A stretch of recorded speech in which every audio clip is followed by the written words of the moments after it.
मित्रांनो, केरसुनीचे हे नियम पाळा, लक्ष्मी कधीही घर सोडून जाणार नाही. कारण केरसुनी झाडू हे लक्ष्मीचे प्रतीक मानले जाते. आपल्या घरातून बाधा, अडचणी, अलक्ष्मी कचऱ्याच्या रूपात ती बाहेर काढत असते.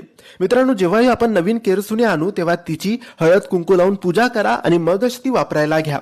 केरसुनीला कधीही तुमचा पाय लागणार नाही याची तुम्ही काळजी घ्यावी. केरसुनी सहज दिसेल अशी ठेवू नका, ती लपवून कुठेतरी ठेवावी.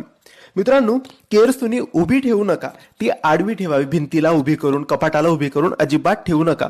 मित्रांनो, संध्याकाळी दिवे लागल्यावर झाडू मारायची नाही, कारण त्यावेळेस लक्ष्मी घराच्या आत येते आणि आपण झाडू मारू तेव्हा लक्ष्मी घरातून बाहेर निघते. म्हणून संध्याकाळी दिवे लागल्यावर झाडू मारायची नाही.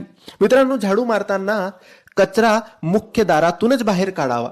मागचं दार असेल तर असं उलटं झाडू नये की मुख्य दारापासून मागे, नाही, मागून पुढे यावे आपण नेहमी. श्री स्वामी समर्थ.